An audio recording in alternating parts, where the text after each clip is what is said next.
O Portal Guia-me está com o pastor e deputado federal Roberto de Lucena, que está atuando no segundo mandato de deputado federal e agora está licenciado, atuando também como secretário de Turismo do Estado de São Paulo.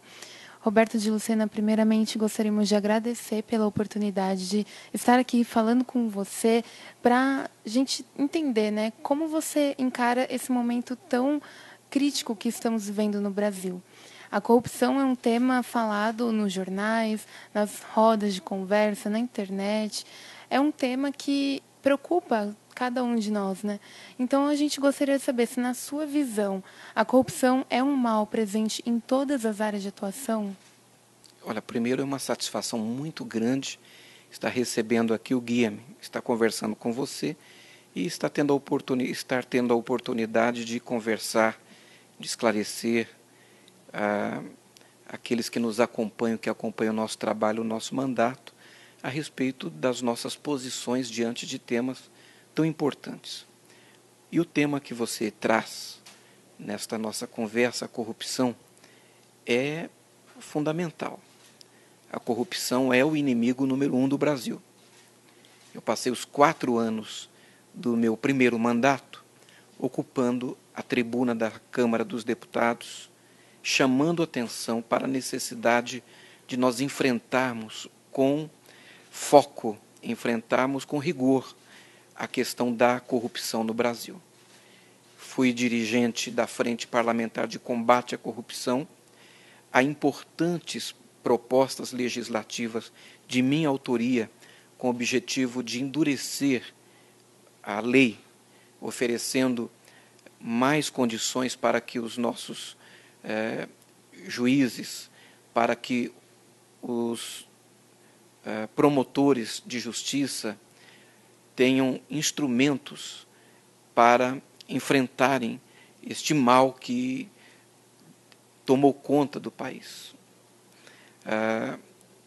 Agora, quando você me fala sobre a corrupção generalizada, isso é uma constatação. No Brasil, a corrupção é endêmica, a corrupção é sistêmica e ela é sistematizada. E nós não temos apenas o ato de corrupção, nós temos no Brasil uma cultura de corrupção.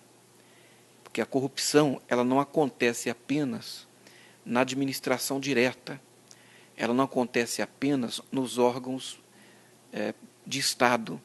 A corrupção ela acontece em todos os setores da sociedade.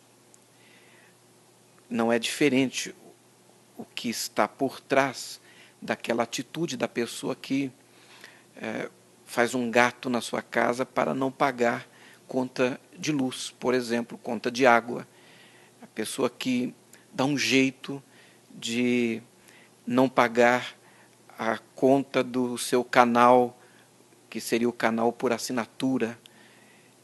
Então, em todos os setores da sociedade, nós precisamos fazer uma ruptura da cultura da corrupção. O Brasil precisa fazer um pacto de ruptura dessa cultura que é secular, que ela está plantada, inserida no nosso cotidiano ao longo dos séculos. Agora, isso se reflete também no Congresso Nacional, se reflete também nas casas legislativas. Por quê?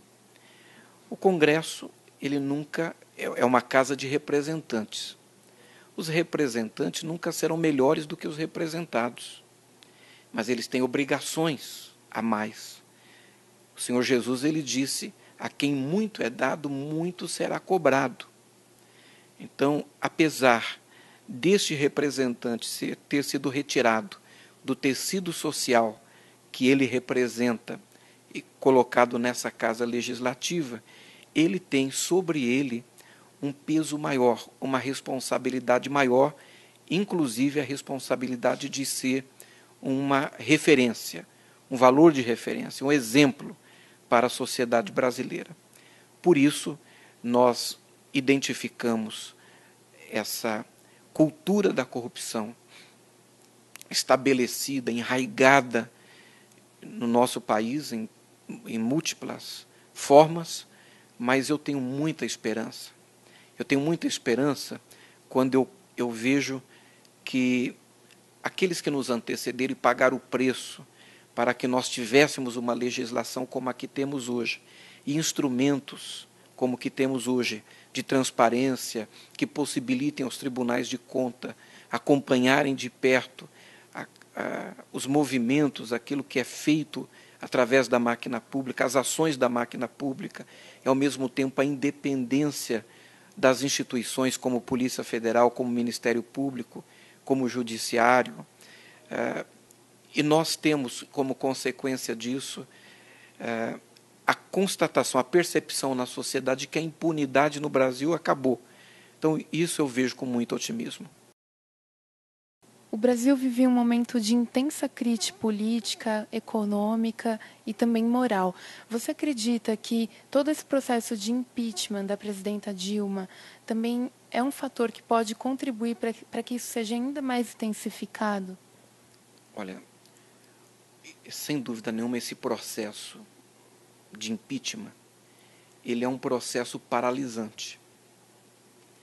E nós estamos sem gordura para queimar. O Brasil não aguenta ficar mais 3 meses paralisado. Nós precisamos resolver essa questão.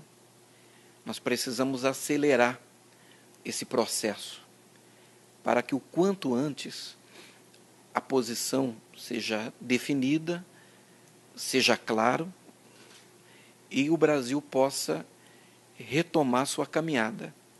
Se ele precisar se redescobrir, se reinventar,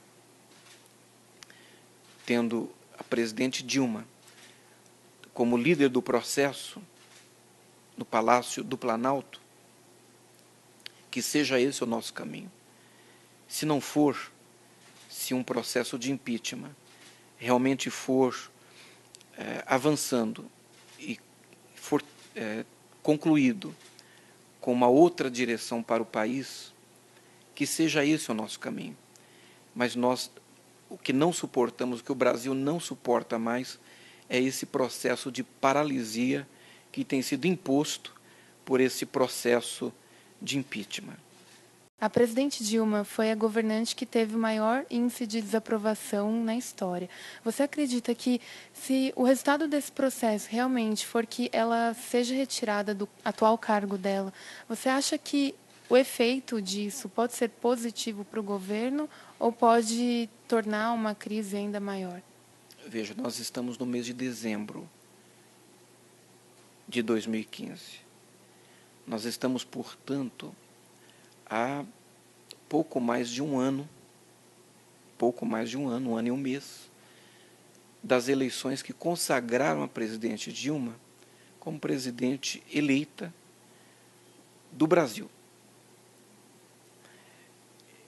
A presidente Dilma foi eleita pela maioria simples dos votos dos eleitores, daqueles que votaram.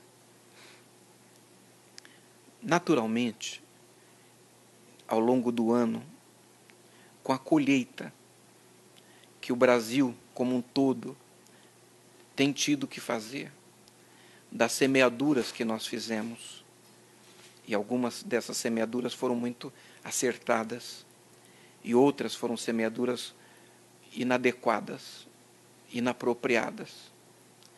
Com a colheita, nós temos visto um grande desgaste do governo. Então nós temos aí um processo político instalado. Agora, você não pode tirar um presidente da República, impeachá-lo, porque ele é mal avaliado. Um governador, porque ele é mal avaliado. Um prefeito, porque ele é mal avaliado. Porque imagina, o município, o estado, o país, podem passar, hora ou outra, por circunstâncias de crise estabelecida, crises temporárias, e se esse governante, esse prefeito, esse governador, o presidente da República for demovido, removido do seu cargo em função da sua queda de popularidade, nós temos um problema fundamental e precisamos rediscutir a República no Brasil. O impeachment, ele se justifica a partir de um fato jurídico, apesar de que ele é um processo político. Até o presente momento, um fato jurídico concreto que justifique o impeachment, de fato, não existe. Existe um ambiente político e um ambiente de corrupção, de escândalos, que não envolvem diretamente, até o presente momento, a presidente Dilma, mas que tem envolvido dirigentes do partido do qual ela faz parte, do qual ela é membro, e em nome do qual ela discutiu o país, discutiu o Brasil, mas isso é pouco. O processo de impeachment é absolutamente legal. Ele é um instrumento constitucional.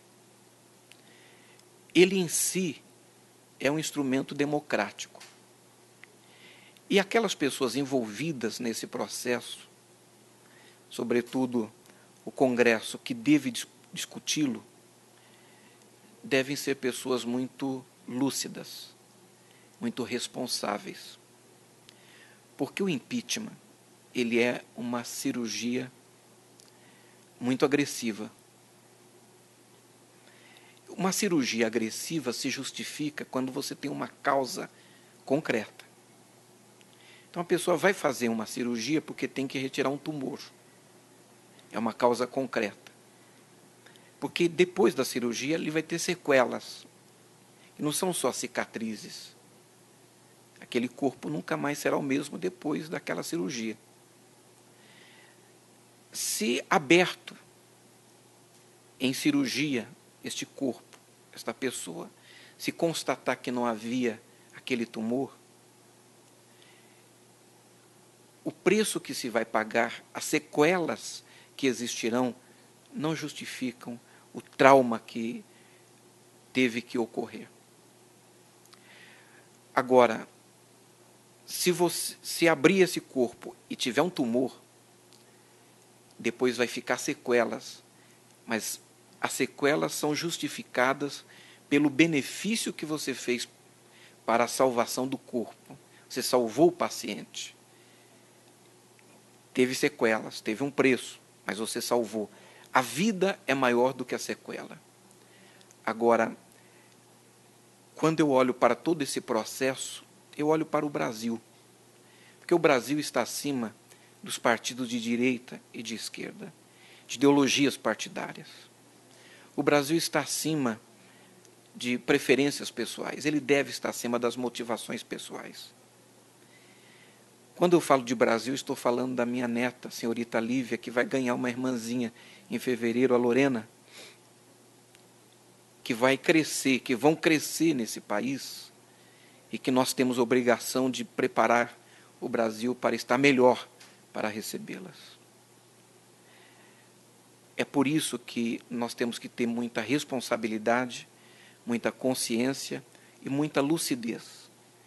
Porque se a parte do processo político, que é o impeachment, existir um fato jurídico que justifique as sequelas de um trauma tão absurdo, tão efetivo, então nós vamos olhar para trás e vamos dizer que fizemos um bem para o Brasil.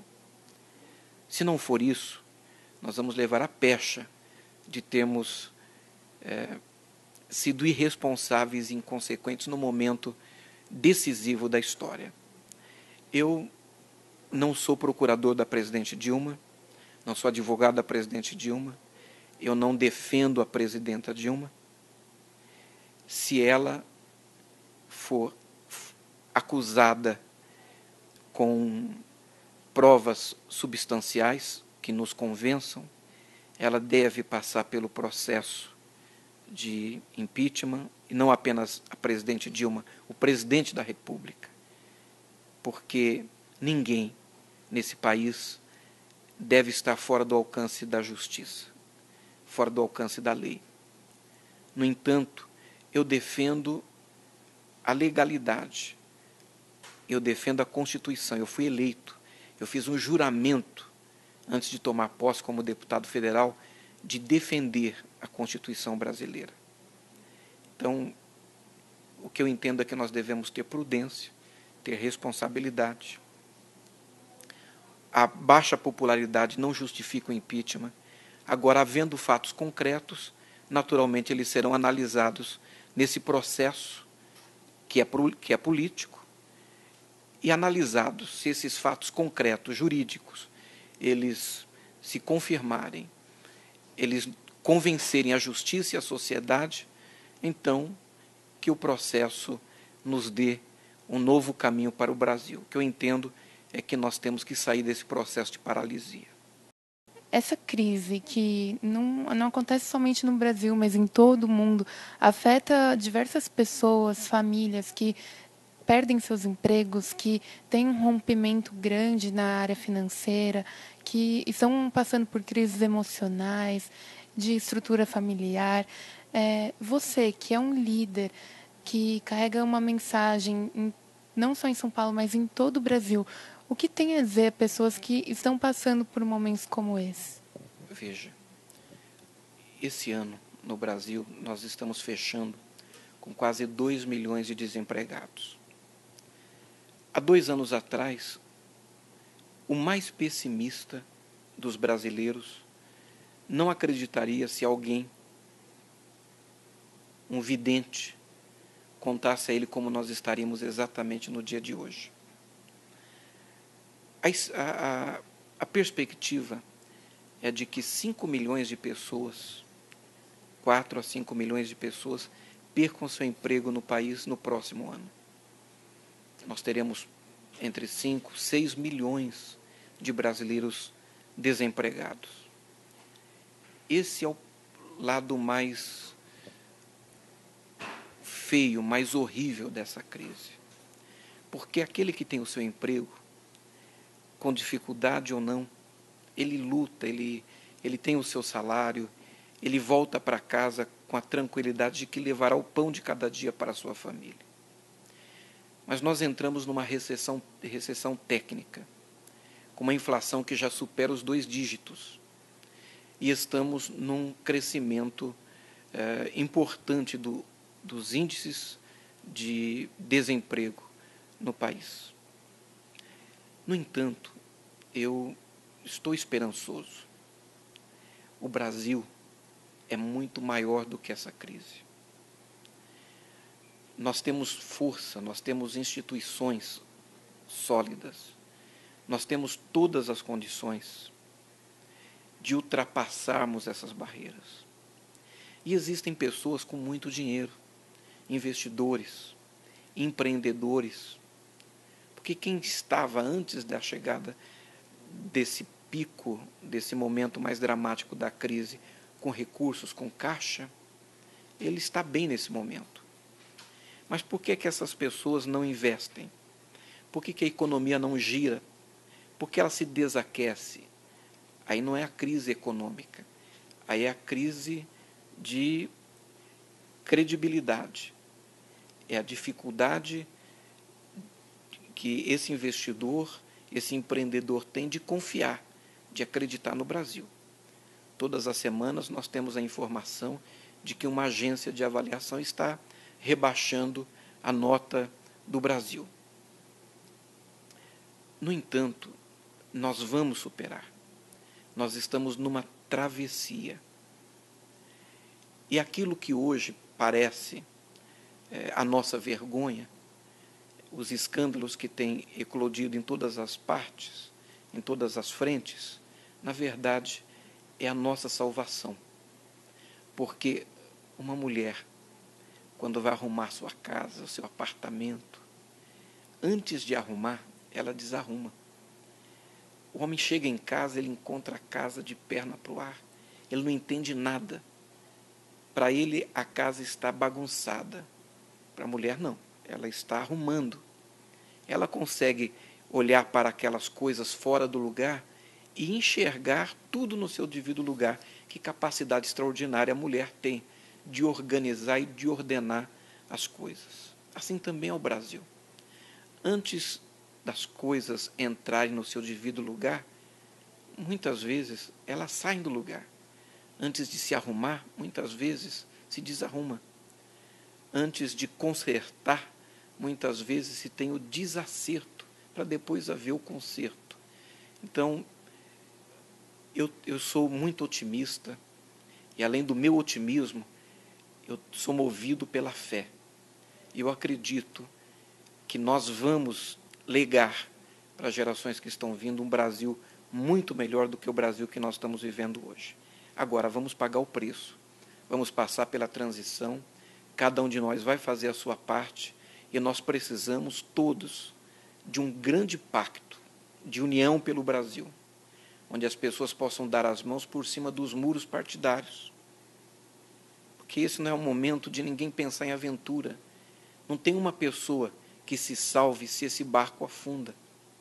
E para o barco não afundar, não importa se as mãos que tiram a água do barco e jogam a água para fora são mãos petistas, se são tucanas, se são verdes, se são pedetistas, não importa. O importante é tirar a água de dentro do barco e permitir que ele continue, enquanto nós vamos consertando o casco, ele continue a sua travessia. É o momento das pessoas darem as mãos por cima dos muros da religião. É o momento das pessoas darem as mãos por cima dos muros dos preconceitos e entender que o Brasil a gente constrói junto. E que, com certeza, se nós fizermos um pacto de rompimento com a cultura de corrupção, um pacto de fortalecimento das instituições, um pacto de fortalecimento com muita honestidade do nosso sistema educacional, de oferecermos às nossas crianças, adolescentes, aos nossos jovens, uma educação de qualidade, e eles saberem que tem a expectativa de, saindo desse período de preparação, encontrarem as portas de emprego abertas, encontrarem oportunidades onde eles possam, com dignidade, encontrar o seu espaço também na vida, no mundo, no país. Eu tenho certeza que nós ainda vamos ter muito que comemorar nesse Brasil maravilhoso, esse Brasil lindo, que é o melhor lugar do mundo para se viver. Nós queremos te agradecer por essa oportunidade, te agradecer por todas as palavras, por todos os esclarecimentos e por ampliar a nossa visão diante de todo esse cenário. Foi um prazer te receber aqui.